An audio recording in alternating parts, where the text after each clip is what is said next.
Bonjour à tous. Aujourd'hui, je vais vous expliquer comment se débarrasser, ou en tout cas tenter de se débarrasser d'une addiction au sucre. Alors avant de démarrer, je voudrais vous donner quelques données scientifiques sur l'addiction au sucre. Des recherches ont été réalisées sur le rat et ont montré que le sucre avait un potentiel addictif plus élevé que la cocaïne. Cet effet n'a pas encore été prouvé chez l'être humain et l'addiction au sucre est sujet à controverse, mais reste une hypothèse envisagée par la communauté scientifique. L'être humain possède une appétence naturelle au sucre, il est normal d'en consommer puisque cette substance est indispensable au bon fonctionnement de l'organisme. Mais dans certains cas, la consommation de sucre peut être pathologique et entraîner une prise de poids, voire de l'obésité. Une consommation excessive de sucre augmente les facteurs de risque de développer certaines maladies comme le diabète ou des maladies cardiovasculaires. En effet, certaines études ont montré un lien entre addiction au sucre et obésité, même si tous les individus obèses ne présentent pas forcément une addiction au sucre, bien entendu. Une consommation excessive de sucre peut être le résultat d'une addiction au goût sucré et provoquer des symptômes moins visibles que le surpoids, comme une sensation de grande fatigue ou de stress. Le fait de consommer des édulcorants n'est pas du tout une aide précieuse, puisque le cerveau continue à avoir besoin du signal envoyé par le goût sucré et reste dépendant dans la mesure où l'édulcorant n'apporte pas la dose de sucré appelée par le cerveau. C'est presque encore pire que de consommer du vrai sucre. Alors, sachant tout cela, que peut-on faire? Avant toute chose, il est important de comprendre d'où vient ce besoin de sucré et de supprimer ou limiter au maximum ses sources. Ça peut être de l'ennui, ça peut être de la fatigue, une habitude, mais ça peut être aussi une véritable hypoglycémie. Alors, si ce n'est pas évident pour vous, le plus facile, c'est de noter les sensations, les émotions, le moment auquel survient l'envie, et ensuite d'écrire, si l'on a cédé, ce que l'on a mangé et en quelle quantité. Je vous invite vraiment à tenir ce petit journal de bord qui vous aidera à avancer dans votre démarche personnelle, à décrypter ce qui se passe et aussi à vous déculpabiliser. Alors après, évidemment, il y a un moment, il faut passer à l'action et donc diminuer sa consommation de sucre selon ce que l'on est prêt à faire. Certains, une petite minorité, voudront tout supprimer d'un coup, du jour au lendemain. Et puis d'autres, dans la majorité des cas, voudront diminuer petit à petit. Et donc, pour ce deuxième cas, voici quelques conseils. Il est d'abord important de consommer le sucre au bon moment. D'une manière générale, en chrononutrition, on conseille de l'éviter le matin et de le consommer plutôt dans l'après-midi. On conseille également de ne jamais le consommer en dehors des repas ou pris isolément, de manière à limiter les pics d'hyperglycémie et donc ensuite d'hypoglycémie en réaction. On conseille aussi toujours accompagner votre consommation de sucre par du gras, des protéines, des fibres. Alors un exemple, le produit sucré qui sera des fruits secs ou du chocolat, à accompagner avec des fruits à coque, un yaourt ou du pain complet. Donc là, on aura des fibres, des protéines et un petit peu de gras avec les fruits à coque. Donc pourquoi? Eh bien, pour bien comprendre tout ça, il faut comprendre ce qu'est l'index glycémique, que l'on appelle aussi IG, et ce en quoi consiste une alimentation IG bas. Alors, l'index glycémique, c'est en fait une valeur numérique qui est comprise entre 0 et 100. C'est un baromètre de la qualité des sucres, pour faire simple, enfin on peut aussi parler glucides. Plus il est bas, donc inférieur à 50, voire même inférieur à 30, plus l'impact sur la glycémie dans l'aliment va être faible, ce qui permet d'avoir une glycémie stable au quotidien, donc avec moins de pics d'hyper et d'hypoglycémie. Le corps va sécréter moins d'insuline si on ne fait pas des pics d'hyperglycémie. Et l'insuline, c'est en fait cette hormone qui permet de réguler la glycémie, mais qui est aussi responsable de la mise en réserve des graisses. Donc vous comprenez bien que réduire vos sucres va vous permettre de vous déshabituer du goût du sucré, de casser la dépendance au sucre, qui amène parfois à des envies, voire à de véritables compulsions.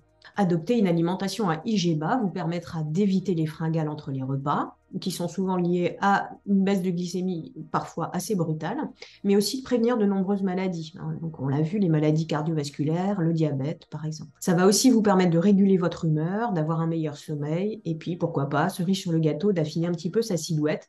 Bref, on a tout à y gagner. Alors, comment faire pour réduire l'index glycémique des repas? Alors, voici quelques petits conseils. Vous pouvez remplacer déjà certains aliments. Le pain blanc par du pain intégral.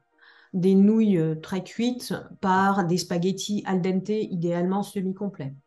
Du riz blanc classique par du riz basmati semi-complet. Du sucre blanc par du sucre de coco, du miel d'acacia ou un autre sucre à index glycémique bas, comme par exemple le sucre de bouleau ou le sirop d'agave.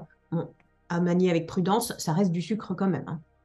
Les biscuits du commerce, vous pouvez les remplacer par, pourquoi pas, un biscuit maison qui aura été fait suivant une recette à Igeba. De la confiture du commerce par un miel Igeba. Alors, les miels Igeba, c'est surtout les miels d'acacia, de tilleul et de châtaignier. Ça peut être aussi de remplacer cette confiture par de la compote sans sucre ajouté, de remplacer les sodas avec même les sodas à l'édulcorant, hein, comme on l'a vu, par de l'eau pétillante avec un petit peu de jus de citron ou de l'huile essentielle de citron, de remplacer des pommes de terre, surtout si c'est des pommes de terre en purée ou en frites, par de la patate douce que vous pouvez là cuire au four en purée, en frites, du chocolat au lait par du chocolat noir, au moins 70% de cacao, des confiseries par exemple des amandes avec des abricots secs qui sont coupés en petits morceaux, donc faire des boules d'énergie. Manger IGBA, c'est finalement rééquilibrer son alimentation, cuisiner différemment. Il faut aussi suivre son appétit, arrêter de manger quand on se sent rassasié, ne pas compter les calories, ça ne sert à rien. Ne vous interdisez pas des aliments, du chocolat, du fromage. Mangez-en sans abus, tout simplement.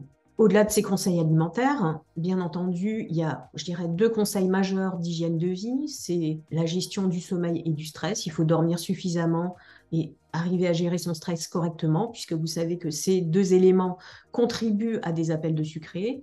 Et pratiquer une activité physique, donc au moins 3 fois par semaine, au moins 45 minutes, de manière modérée, pour faire bouger son corps, aider justement à une bonne gestion du sommeil et du stress. Enfin, donc je vous donne quelques conseils en plantes et en micronutrition pour vous aider à gérer à la fois la glycémie et d'éventuelles addictions ou vraiment envie forte de sucre. Alors, au niveau des huiles essentielles, on a 3 huiles essentielles qu'on peut vraiment recommander dans ce cas. Le pamplemousse, qui est un très bon régulateur de l'appétit et de la frustration. La pruche, qui est une huile essentielle du lâcher-prise. Et le petit grain bigaradier, qui est une huile essentielle très, très calmante et qui va vraiment aider dans les phénomènes de sevrage. La cannelle, qui est une épice hyper connue, eh bien, en fait, elle aide à réguler le fonctionnement du pancréas. On l'utilise beaucoup en médecine ayurvédique. On l'utilise préventivement dans la cuisine. Le chrome, qui est un oligoélément très important pour le fonctionnement du pancréas, là aussi. On va le prendre sous forme de picolinate, par exemple. Et donc, c'est très simple, en fait, d'avoir suffisamment de chrome dans son alimentation. Il suffit d'avoir une alimentation complète, riche en céréales complètes, pour avoir suffisamment de chrome. Le kudzu, c'est une plante qui renferme un isoflavone, la puérine, qui, elle, va influencer la fabrication de certains neurotransmetteurs, le principal, en tout cas qui nous concerne aujourd'hui, étant la sérotonine. La sérotonine va aider dans les états de dépendance, donc le kudzu est vraiment indiqué dans ces cas-là. Au même titre, on a la valériane, hein, donc un extrait de racine de valériane qui va favoriser la décontraction, qui va atténuer les crispations et la nervosité. Et donc tout ceci est nécessaire pour bien dormir, mais aussi lors des phases de désintoxication, en période de stress important. Donc c'est vraiment une plante indiquée dans ces cas-là. On a plein d'autres techniques en naturopathie pour aider. Alors je pense notamment à l'hypnothérapie, la sophrologie, la méditation, la kinésiologie, l'acupuncture. Là, il faut vraiment trouver la méthode qui vous convient le mieux, bien entendu sans négliger tous les premiers conseils que je vous ai donnés dans cette vidéo. Voilà, ben, je vous souhaite bon courage dans cette tâche et je vous dis à très bientôt. Au revoir.